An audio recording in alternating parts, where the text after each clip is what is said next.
Convidamos o professor José Humberto da Silva, do Campus 1 Salvador, para a apresentação do projeto Café, desenvolvido pelo Instituto do Trabalho Decente, ITD, e pelo Fundo Global para Erradicar a Escravidão Moderna. Mais uma vez, bom dia a todos e a todas. E como eu disse na mesa, eu aqui falo de um duplo movimento, né? Eu sou professor do Campus 1 de Salvador e também coordenador do Projeto Café, uma vez que eu sou consultor associado do Instituto do Trabalho Decente. Muitos de vocês já me conhecem, mas eu acho importante refletir, sobretudo, qual é o objetivo desse momento aqui hoje, certo? Como a mesa em formato de meia-lua trouxe, né? Falo sempre que é preciso um esforço coletivo. Tem um provérbio africano, que muitos também já conhecem, que diz que é preciso uma aldeia para educar uma criança, não é isso? A gente precisa de uma aldeia para garantir o trabalho digno a homens e mulheres desse nosso território. Então, o nosso objetivo é comungar, é construir conjuntamente uma pauta em prol do trabalho decente. O projeto Café, né, ele está dentro de um programa, o programa Café. A Fernanda, que está aqui, a Fernanda, que vocês já ouviram, ela coordena esse programa Café, desenvolvido pelo GFEMES, que é o Fundo Global de Combate à Escravidão Moderna. E o projeto Café, ele é uma das iniciativas desse programa desenvolvido aqui no nosso Brasil, especificamente quando olha para a Bahia, para a região de Irecê. Então, antes de construir essa pauta prevista para o dia de hoje, nós achamos importante, professora Ana, em pequenos minutos, apresentar brevemente, até porque talvez nem todos conheçam, o que é o Projeto Café, né? Qual foi o caminho que ele utilizou para alcançar os objetivos, inclusive a esse momento aqui de culminância que estamos realizando hoje. Então, eu quero apresentar muito rapidamente o contexto, certo? Que se desenvolve o Projeto Café aqui na região, né? Por que nós estamos desenvolvendo esse projeto Café aqui na região de Irecê? Sobretudo porque a região de Irecê, ela apresenta nos últimos anos, sobretudo olhando os dados, né, públicos do Smart Lab, né, oriundos do MTE, nós podemos perceber que esta região, ao longo de 20 anos, o território de identidade de Irecê apresenta um expressivo número de trabalhadores resgatados na condição análoga à escravidão. E aí eu quero apresentar para vocês um dado que talvez vocês não conheçam. Nós temos aí um mapa da Bahia, certo? E nós temos aí os territórios de identidade. E nós temos, né, professora Ana, o primeiro, o 01, né, que descobrimos recentemente, porque o território de Irecê é o 01. Segundo informações obtidas pela professora Ana, o território de identidade é o 01, porque aqui, neste território, apresenta os piores índices de desenvolvimento humano, os piores índices de vulnerabilidade, por isso que ele é o 01. E esses dados apresentados, né, semana passada, a professora Ana disse, eles coadunam, ou seja, eles se relacionam diretamente com o número de resgatados que nós temos aqui nesse território de identidade de Irecê. Nós estamos falando de um número, né, Patrícia Lima, de 420 trabalhadores ao longo de 2 décadas, que representa apenas a ponta do iceberg. O que é a ponta do iceberg? Aquilo que a gente vê, porque tem um grande bloco de gelo, né, um grande problema imerso que muitas vezes não é detectado. Quantos trabalhadores nos disseram, né, Elô, Patrícia, quando discutiram o que é trabalho escravo, que olha, eu já passei pelo trabalho escravo. Então, muitos e muitas passaram e, infelizmente, não puderam ser resgatados. Então, nós podemos afirmar, perdão, nós podemos afirmar que esse número que nós estamos aqui apresentando para vocês é um número subnotificado, né? É um número que não representa a realidade local. Mas mesmo olhando esse número que não representa a realidade local, eu acho que para nós ele é espantoso, né? Ele é imoral, ele é desumano, né? Ou seja, nós estamos falando de 136 anos de uma abolição inacabada ou inexistente, né? E nós estamos no 14 de maio, não no dia 13, mas no 14 de maio, discutindo ainda em um território a existência de, no mínimo, 420 trabalhadores na condição análoga à escravidão. Então, por isso que o Projeto Café, né, Fernanda, Lívia, que quando nós discutíamos o projeto, nós discutíamos a importância de olhar não somente para o estado de Minas Gerais, que é o estado que geralmente os trabalhadores migram, mas, sobretudo, para o território de origem.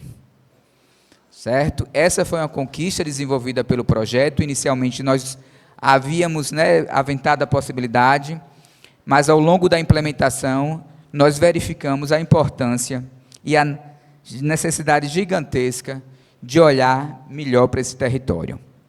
Só que esse território, né, vale destacar que esses 420 municípios, nós estamos falando de 20 municípios que compõem o território de identidade, mas nós incluímos também um outro município que não está nesse território, mas nós estamos olhando, Grace, que é o município de Bonito.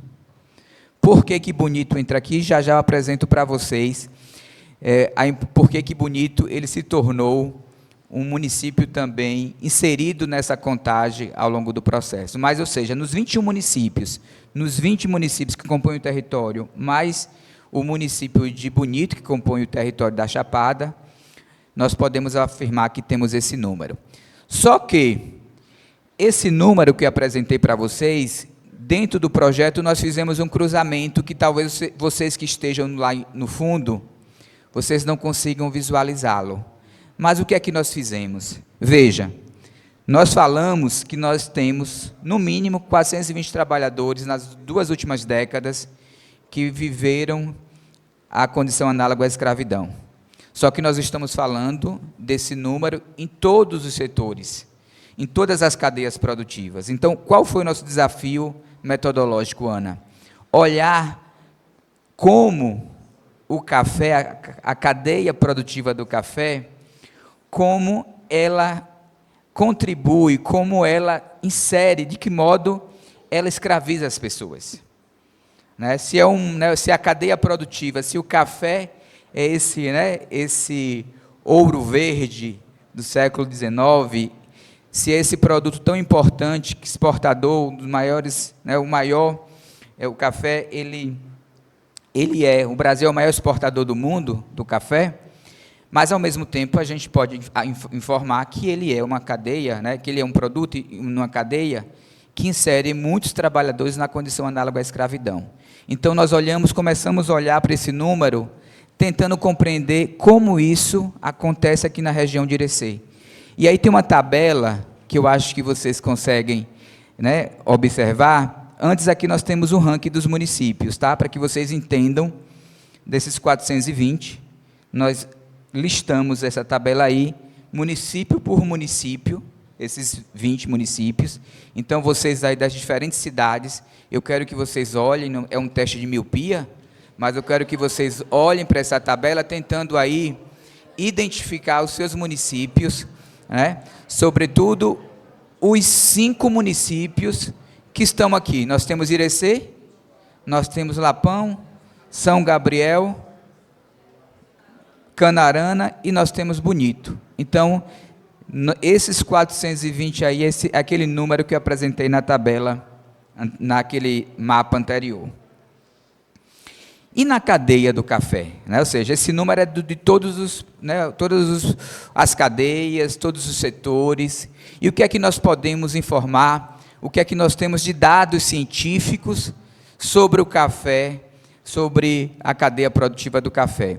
Como eu disse para vocês, né, o setor cafeiro é o que mais registrou trabalho escravo no Brasil, de todos os setores e cadeias, o café é esse, né, esse setor.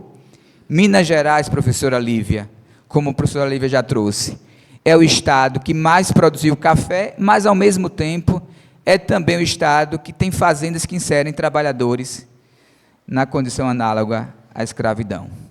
Um outro dado que nós podemos afirmar, a partir de uma pesquisa realizada também dentro do programa, pela Papel Social, que dentro da rota do trabalho escravo no setor do café, nós temos uma rota muito bem, uma rota é caminho, não é isso, gente? Então, nessa cadeia produtiva, nesse trabalho escravo do café, nós temos uma rota. Essa rota é a rota do interior da Bahia para o sul e sudeste mineiro. Observando esses dados, pessoal, são dados não dos últimos 20 anos, esses dados são os dados dos últimos, exatamente de 2018 a 2021. Então, foi feito uma amostra dos relatórios de apreensão e, a partir daí, foi detectado que a rota principal do trabalho escravo no Brasil é essa rota Bahia para sul e sudeste mineiro. E aí, quando a gente olha para a Bahia, depois eu vou apresentar para vocês, que é uma Bahia que tem territorialidade, né? Por isso que a gente chega até aqui, Irecê. E olha que dado impressionante. Mais de 42% das vítimas que foram resgatadas dentro na cadeia produtiva do café, 42% dessas vítimas são residentes da onde? Da Bahia. E aí nós temos, professora Ana, a microrregião de Irecê aparece como ponto crítico, olhando para esses 700 relatórios de apreensão. O que é que nós temos aí? Oi? Dispersão, perdão.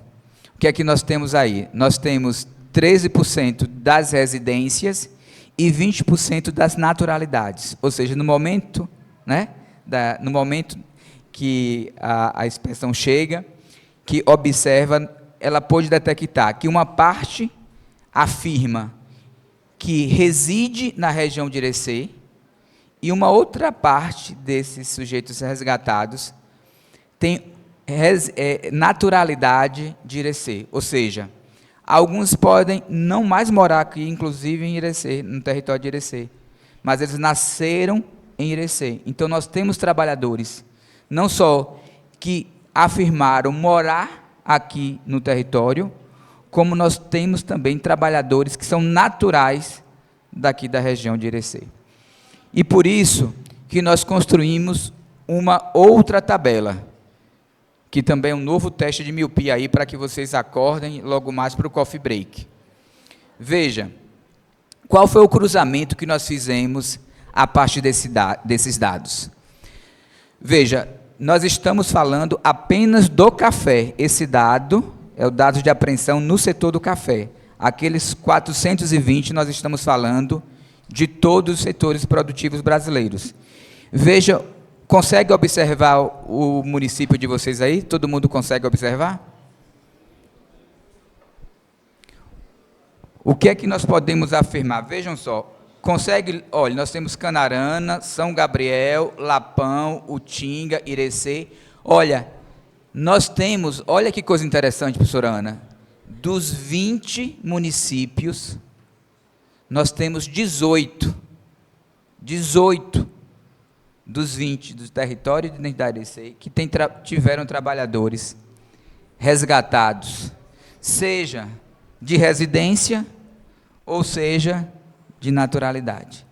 E aí nós temos esse bloco aqui, Canarana, São Gabriel, Lapão, né? E Bonito, cadê Bonito? 9, perdão, aqui, ó, tá? Esses 4 municípios foram os 4 municípios que nós contemplamos ao longo do desenvolvimento do projeto. E por quê? Porque esses municípios, além de apresentarem um número expressivo de trabalhadores resgatados nos diversos setores produtivos, quando observamos a colheita no café, esses municípios saltam os nossos olhos. E aí nós temos aí o nosso locus, o nosso lugar, os municípios que nós trabalhamos ao longo do desenvolvimento desse projeto.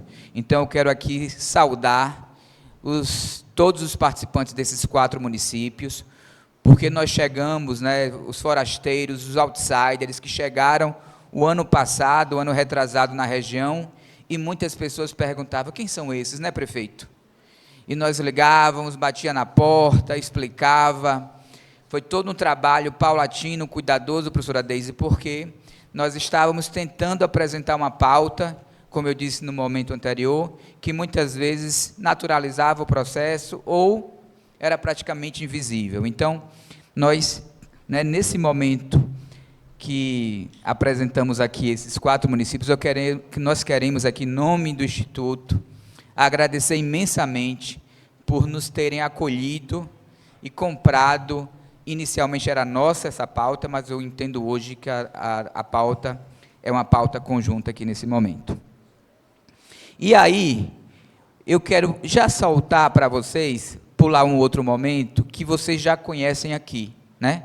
Se esses 4 municípios foram os municípios prioritários, quais foram as ações desenvolvidas nesses 4 municípios? Eu vou logo para as ações, pela questão do tempo. Eu queria apresentar rapidamente o percurso que nós fizemos, tá? O primeiro passo que nós fizemos, professor Hipólito, não professor, prefeito, perdão, esse momento aqui foi o primeiro momento, não o primeiro, nós tivemos todo o momento anterior, mas nós achamos importante registrar aqui, trazer esse momento fotográfico, para que vocês pudessem perceber que nosso primeiro contato oficial foi justamente, professora Deise, pedir adesão desses municípios ao projeto, né? Foi muito mais um termo político do que jurídico, mas o que nós queríamos naquele momento era que os prefeitos pudessem, de fato, se comprometer com o projeto e o programa que estava sendo implementado nesses 4 municípios. Após esse processo de adesão dos prefeitos, nós temos aí a sensibilização, não sei se vocês conseguem se identificar, muitos estão aqui, tá? A sensibilização dos gestores da política pública dos 4 municípios para a adesão do projeto. Então, nós fizemos inúmeras reuniões com secretários, com técnicos, justamente para sensibilizar e mobilizar para a adesão do projeto. Logo depois, nós tivemos aí o que nós chamamos de ciclos formativos, que começou ano passado, continuamos esse ano e que está nos próximos anos, né, Fernanda? E aí nós temos aí também registros fotográficos desses ciclos formativos que nós realizamos nas 4 prefeituras, tá? Um processo formativo contínuo, sistemático, intersetorial, que nós conseguimos organizar em cada município, né? No mesmo espaço, diferentes secretarias para discutir o problema, pensar em ações de enfrentamento e promoção do trabalho decente. Então, nós, com todos os desafios, não foi nada fácil, mas eu acredito que essas 4 fotos evidenciam um pouco desses momentos vividos nesses 4 municípios. Mas, além dessa formação continuada com servidores, um outro ponto central para nós foi e continua sendo, e continuará sendo, a formação com os trabalhadores rurais, trabalhadores estes que historicamente migram para a colheita do café e outros setores e outras cadeias produtivas. Mas nós, ao longo desse processo aí, nós temos aí também 4 fotos que evidenciam muito bem esse trabalho formativo desenvolvido. Também, assim como os técnicos, foi todo um processo desenvolvido ao longo dos anos, desde o ano passado até esse ano. Esses trabalhadores que entraram na primeira formação, eles continuaram ao longo do processo, porque a nossa proposta era justamente garantir um processo continuado, professora Deise. Nós não queríamos uma informação, nós não queríamos entregar uma palestra a um trabalhador que chega cansado da labuta da terra. Nós queríamos desenvolver um processo formativo. Então, desenvolvemos esse trabalho com os trabalhadores rurais. Muitos deles nos informaram nesses momentos, após serem apresentados do que se configura um trabalho escravo, praticamente todos nos disseram, né, professora Patrícia? Todos disseram, eu já fui então escravizado, tá? E isso é muito interessante, porque nós estamos falando de um problema complexo, de responsabilidade de todos, que não é só do trabalhador, ele impacta diretamente uma política pública, todas as políticas públicas, tá? Mas o que nós queríamos e reafirmamos cotidianamente, que o nosso trabalho não é um trabalho contra a migração. A migração é um direito do trabalhador, tá? O que nós estaremos sempre falando é que esse processo migratório, causado sobretudo pela falta de oportunidade no local, muitas vezes tem gerado espaços, né, análogos à escravidão. Então, essa é uma questão muito interessante para ser dita, porque muitos prefeitos, né, Hipólito, dizia, mas vocês estão querendo acabar com a migração? Vocês estão querendo acabar com o processo de ida e vir? Não é, e nunca foi. Então, esse trabalho é um trabalho muito cuidadoso, até porque seria muita ingenuidade da nossa parte pensar que o processo migratório, todo ele, produz o trabalho escravo. Então, essa é uma pauta muito cara para o ITD, mas nós temos um outro ponto que também foi fundamental para o desenvolvimento de todo o processo, que foi o assessoramento técnico desenvolvido na ponta, com 2 técnicos, tentando, dentro das agendas das diferentes secretarias, todo esse assessoramento técnico e continuado para que, não só na formação, mas após a formação, esses municípios pudessem refletir, continuar estudando, pensando ações, monitorando ações. Então, esse processo nós denominamos de assessoramento técnico e continuado. E aí nós temos uma 6ª ação, né, que é uma ação de justamente, uma ação que produzimos uma cartilha para o programa, sobretudo, porque, como a Fernanda disse, nós estamos dentro de um programa. O programa tem várias ações. Uma das ações é construir um mecanismo, né, para que o trabalhador possa acioná-lo quando perceber, quando tiver dúvida, mas, sobretudo, quando perceber que ele pode estar inserido em uma condição. Então, o programa também tem essa responsabilidade. Então, dentro do programa, o ITD refletiu, olha, não dá para construir um mecanismo, não dá para construir uma campanha para trabalhadores sem ouvir os trabalhadores. É importante que a gente escute os trabalhadores para compreendê-los, como eles se informam, de que maneira eles têm acesso à informação. Será que um vídeo sobre o Nossa Voz daria certo? Será que eles teriam internet suficiente na hora da colheita para ouvir um vídeo? Será que um mecanismo que o trabalhador escrevesse daria certo? E aí nós começamos a pensar que era importante ouvi-los, porque qualquer campanha para com esses trabalhadores precisam, antes de mais nada, ouvi-los. Então, nós produzimos uma pesquisa muito interessante em vários estados do Brasil, precisamente em 2 estados, Bahia e Minas, justamente produzindo essa carteira que nós chamamos Vozes do Campo, tá? Vozes do Campo, onde nós ouvimos esses trabalhadores na perspectiva de compreender quais são os meios mais eficazes para passar uma informação, para disseminar, inclusive, esse mecanismo que é muito caro dentro do programa. E aí nós temos aí também esses momentos que nós desenvolvemos com os trabalhadores dessa disseminação do Nossa Voz, que é esse mecanismo que o programa construiu, tá? Que o trabalhador, inclusive, pode acionar quando necessário.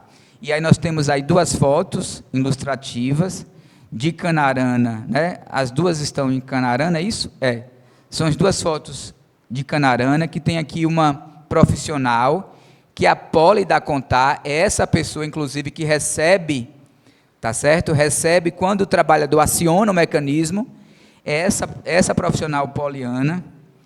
da CONTAR, da Confederação, lá em Brasília, por comando de voz, o trabalhador sem crédito pode acionar esse mecanismo e esta profissional, que é uma advogada, toda qualificada para o assunto, ela recebe a informação, ela analisa, ela filtra, ela encaminha para o próprio sistema IP, enfim. Então, nesse momento, nós fizemos uma divulgação desse mecanismo. Oi? É uma linha de ajuda, inclusive, não só acionar quando o trabalhador, né, se inserir no trabalho análogo à escravidão, mas também para tirar uma dúvida sobre uma aposentadoria, sobre uma carteira de trabalho. Então, hoje, o Nossa Voz é esse mecanismo muito mais informativo do que, muitas vezes, né, com o intuito de notificar um trabalho análogo à escravidão. E aí, qual foi a nossa proposta? A nossa proposta foi justamente não só trazer essa discussão para os trabalhadores, mas também construir algumas peças de comunicação.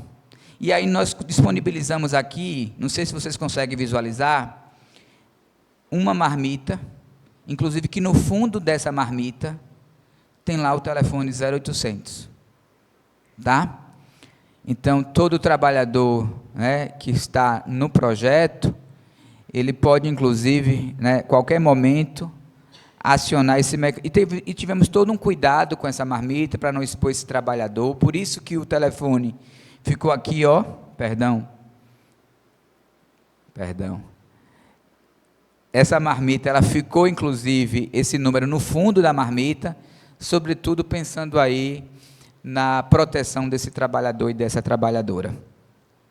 E aí nós temos uma 7ª ação, que já foi falada aqui, pela professora Deise, pela professora Ana, por Fernanda, que também o projeto Café, desenvolvido pelo ITD, contribuiu.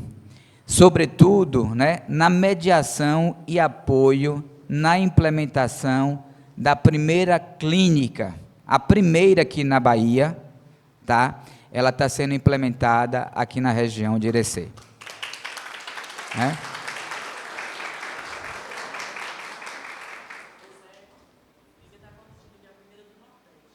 Olha só, não só a primeira da Bahia, não bastava, é a primeira do Nordeste, viu? Estou dizendo aqui. Então, veja, esse trabalho foi todo feito por uma articulação, porque qual é o nosso entendimento? Né? O nosso entendimento é que precisamos de um grande exército, de um esforço conjunto, para resolver, para minimizar essa problemática histórica no Brasil. Oi? A clínica, então, eu vou explicar justamente. Então, é preciso um exército. E qual foi o nosso entendimento? Era preciso existir no território de identidade de Irecê. Se aqui é um território que tem uma prevalência histórica de trabalhadores que migram e lá foram e são inseridos na condição análoga à escravidão, é preciso existir um espaço não só jurídico de acolhimento, pós-resgate, mas, sobretudo, né, Ana, que é uma configuração que a primeira clínica do Nordeste da Bahia está fazendo, que não é só um assessoramento jurídico, né, professor Herbert? Mas todo um trabalho formativo, de prevenção, de atendimento psicológico, atendimento jurídico, de convidar os prefeitos, secretários e técnicos para pensar o problema, sobretudo na perspectiva do desenvolvimento local e sustentável. Então, nós temos aí essas 4 fotos, que elas são históricas. Essa primeira foto, em dezembro, nós conseguimos uma reunião com a magnífica reitora, num momento assim, bem oportuno, que a Fernanda estava em Salvador. Logo depois, nós viemos aqui para Irecê, mobilizar a Universidade de Irecê para a implementação. Então, nós temos aqui a reunião, aqui em fevereiro de 2024. Nós temos em Salvador, em abril, logo após a estadia em BH, para conhecer a experiência mais, né, mais de perto. A reitora nos chamou, no mesmo dia que chegamos em Salvador, para reafirmar o seu compromisso de que a clínica do trabalho escravo, para ela, era uma prioridade máxima. Então eu quero informar para vocês que nós já temos, não teremos, não é futuro, é presente. Nós temos aí, hoje já implementada, logo mais teremos o termo, né, de parceria que será assinado, mas nós já temos uma sala, um espaço todo organizado para iniciar todos os trabalhos. Então eu quero dizer para vocês que a última ação, não a última do projeto, mas essa ação que culmina, que fecha esse ciclo, nós temos aí este seminário que vocês estão aqui hoje participando.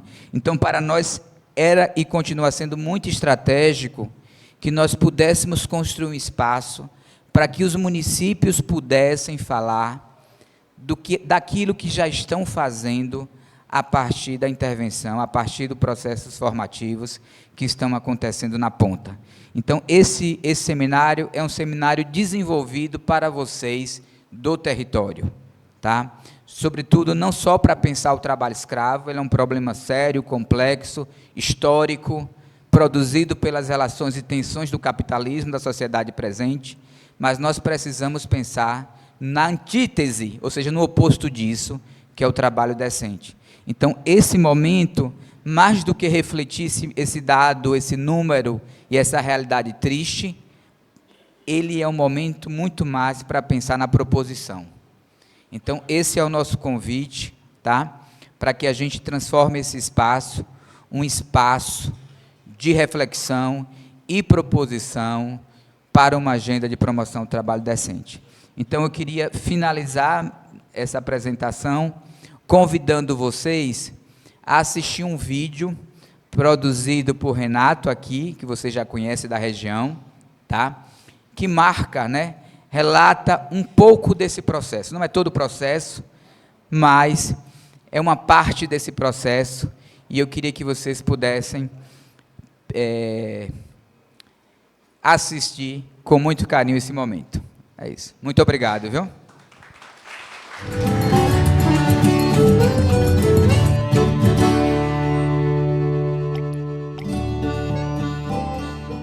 A região de Irecê é conhecida como a terra das oportunidades. Esta denominação se justifica, em grande medida, pelos tempos áureos da produção de feijão, que por décadas abasteceu todo o Brasil. A região também é conhecida pelo potencial rico do seu solo, mas apesar de ser considerada uma região rica, próspera e fértil, ela também foi e continua sendo uma região de muita desigualdade e de concentração de renda. Poucos com muito e muitos com pouco. Todo esse processo desigual faz com que muitos homens e mulheres migrem para outros estados em busca de melhores oportunidades de vida. As crises econômicas, a falta de oportunidades locais, a seca, a baixa escolaridade e outros fatores sociais e econômicos intensificam cada vez mais a saída de trabalhadores para as mais variadas cadeias produtivas, principalmente para as fazendas de café em Minas Gerais, o maior produtor do grão. Conhecido como ouro verde no século XIX, o café continua sendo um dos recursos mais valiosos do mundo, sendo o Brasil o maior produtor do planeta. Entretanto, a cadeia produtiva do café tem sido marcada pela exploração da força de trabalho brasileiros, muitos deles da região de Irecê. Mas o que desconhecem é que muitos desses trabalhadores que vão tentar a vida em Minas Gerais acabam sendo inseridos em condições de trabalhos análogos à escravidão. De acordo com os dados do Ministério do Trabalho e Emprego, nas 2 primeiras décadas desse século, foram resgatados 420 trabalhadores que residem nos municípios que compõem o território de Irecê em várias atividades econômicas, especialmente a colheita do café.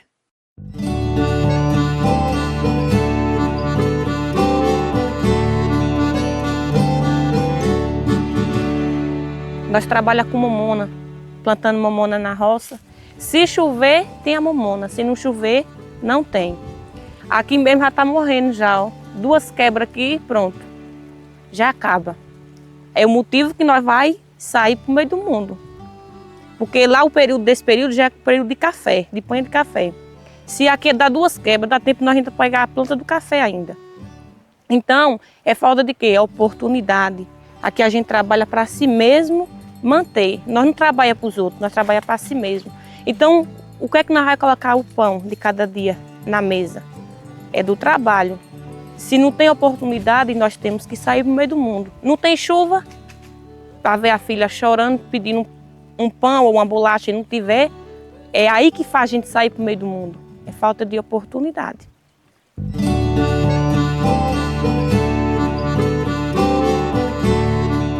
Aqui, como aqui, uma lavoura de milho, por exemplo, que eu estou aqui. Se fosse irrigada, eu não tinha necessidade de eu sair, porque nisso eu tinha como eu tirar meu sustento. Mas como eu não tenho condições de ter um poço nem nada, infelizmente a gente está sujeito a tudo. Quando chove, que Deus abençoe que quando chove, você ainda tem uma mamoninha, um milho, um feijão, mas é um período. Acabou também, já é.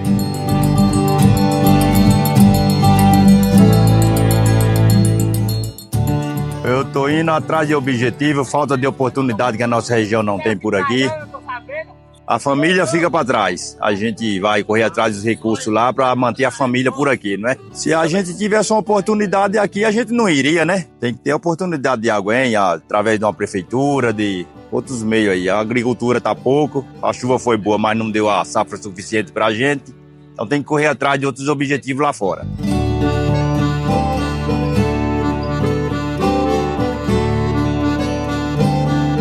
Quando você fala Minas Gerais, ganhei isso, ganhei X, mas não é desse jeito, gente, porque nós somos tratados como indigentes. Nós temos essa fama de quê? De nordestino. Vamos botar os nordestinos para trabalhar porque eles vêm passando fome. Já fui ameaçado por fazendeiro chegar armado dentro de café, porque nós, principalmente um irmão meu, que é mais velho do que eu, de chegar e dizer, nós não vamos trabalhar de X valor, porque lá não vai dar nem para pagar nem a boia. A minha fala aqui é uma fala de desabafo para que todos conheçam a realidade de Minas Gerais, que nem tudo lá são flores. Então, lá tem fazenda ruim, que não fornece OPIs, né? A gente trabalha na força mesmo, na coragem, chamar por Deus, né? E alojamento também, muitas fazendas fornecem uns alojamentos que a gente já encontrou cobra dentro de casa. Rato, passando por cima de panela, né? Infelizmente, é desse tipo, né?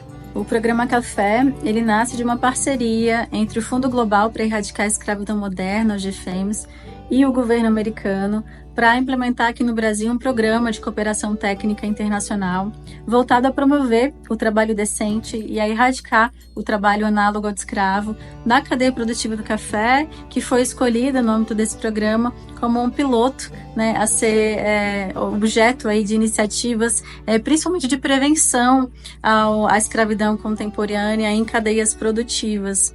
Então, nessa parceria que a gente tem com o Instituto Trabalho Decente, que é belíssima, o ITD faz esse processo de intervenção local muito forte, que significa que eles conseguem articular uma política pública local para desenvolver essa política pública, fortalecer essa política pública, para dar conta, né, das lacunas em relação à alternativa de geração de renda, em relação à própria conscientização sobre questões intersetoriais que precisam ser dimensionadas dentro da política pública para que a luta, né, contra o trabalho análogo escravo seja mais efetiva.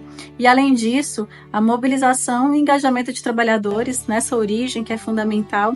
Assim, a partir desse trabalho de ITD, esses trabalhadores, eles são realmente ficam cientes e empoderados de si mesmos, entendendo seus direitos para poder, de fato, demandar quando for a ocasião, seja acionando nossa voz, seja negociando melhor seus contratos, num outro posicionamento de cidadania e de entendimento quanto aos seus direitos. Então, esse trabalho desenvolvido na ponta, ele é fenomenal e completamente necessário para que a gente possa realmente superar os desafios em relação à promoção do trabalho decente.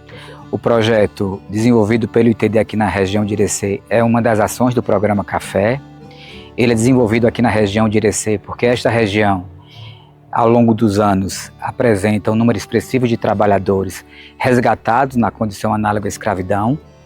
E nós escolhemos, ao longo do desenvolvimento desse projeto, 4 municípios prioritários, por compreendê-los que esses 4 municípios apresentam um cenário bem singular São 4 municípios que também nos últimos anos apresentam um número expressivo de trabalhadores resgatados, mas ao mesmo tempo específico na colheita do café. Então esses 4 municípios, eles foram escolhidos porque apresentam um número significativo de trabalhadores resgatados, mas especialmente na colheita do café no sul de Minas Gerais. Este projeto ele é composto de diferentes e inúmeras ações. Uma ação estruturante e primária do projeto foi a mobilização dos atores locais para a problemática do trabalho existente na região. Esta ação ela foi muito importante, sobretudo porque muitas pessoas olham ainda para esse problema como algo natural e invisível, e, portanto, essa sensibilização e essa conscientização foi um princípio fundamental ao longo do desenvolvimento do projeto. Uma outra ação importante desenvolvida no âmbito do projeto foi a formação articulada com diferentes atores das políticas públicas nesses 4 municípios, onde ao mesmo tempo que eles puderam discutir o problema do existente no local, né, compreender o cenário, compreender toda a problemática existente, eles puderam também propor e construir ações de enfrentamento ao trabalho escravo e promoção do trabalho decente.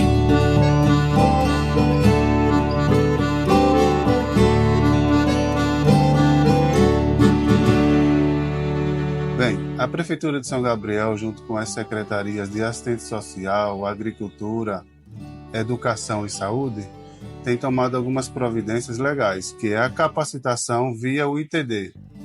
O ITD veio ao nosso município, abriu nossos olhos em termos de conhecimento amplo, no contexto geral da amplitude do cenário nacional, trazendo para a perspectiva do café, que é a nossa maior migração, onde os trabalhadores buscam mais recursos fora do nosso estado.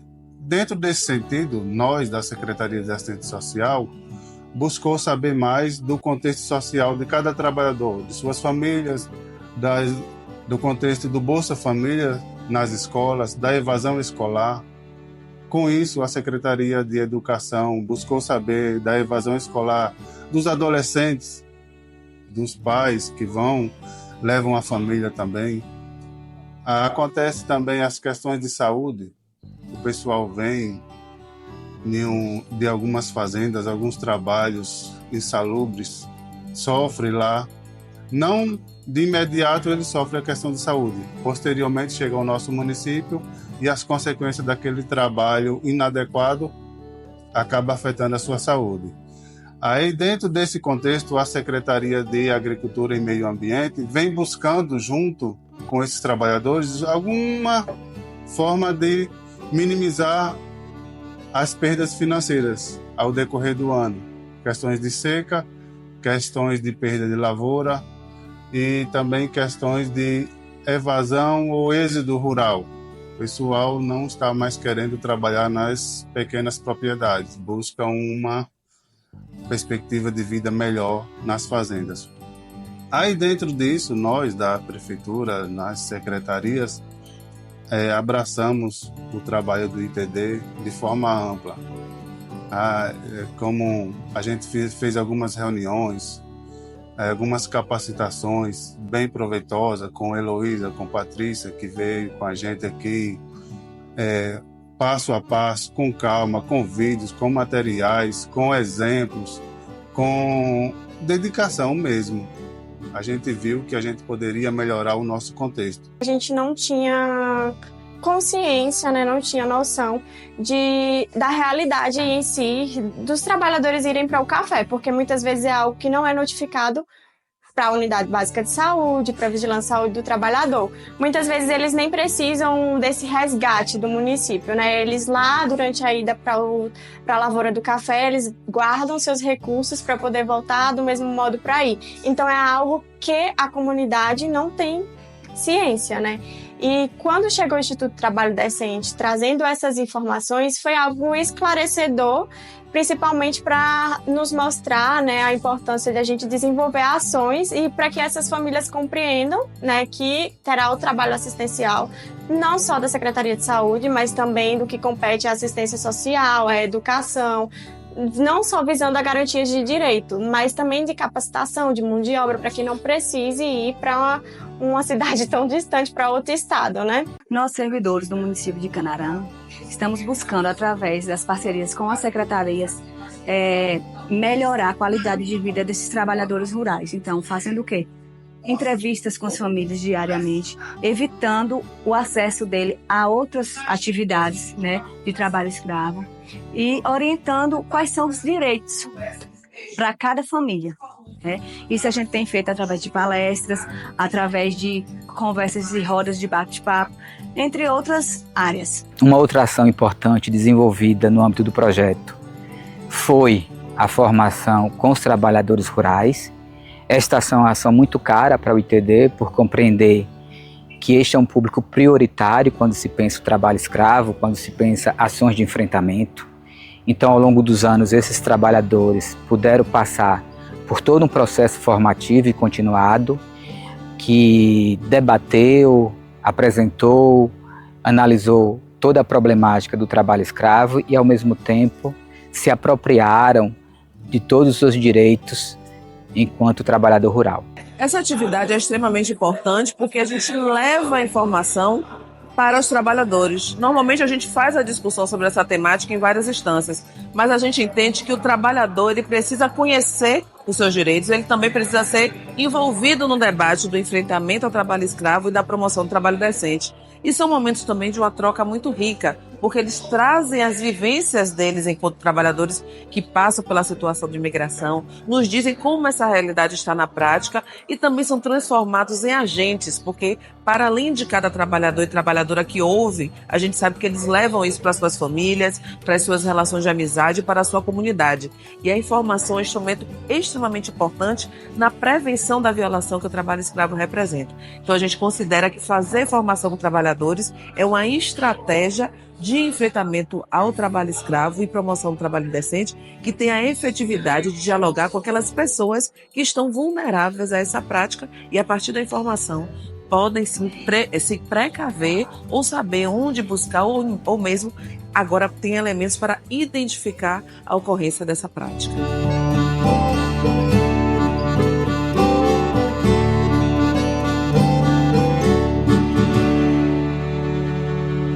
A vinda do Instituto aqui para nós foi muito bom e foi muito importante para mostrar a nós os nossos direitos que nós temos. Quando nós saímos para fora, nós não sabíamos os direitos que nós tínhamos. Mas graças a Deus, deu muito esclarecer para nós, entender os nossos direitos. E se acaso precisar nós voltar lá, nós já sabemos os nossos direitos que nós temos. Inclusive, tem um fazendeiro lá que precisou de pessoas e falou que só queria pessoas de carteira assinada. Então já é um momento de agradecer a Deus que está indo no caminho certo. E que Deus abençoe a vocês e esse instituto que veio esclarecer e mostrar nossos direitos. Nós, como cidadã, precisávamos de nós ter essa orientação.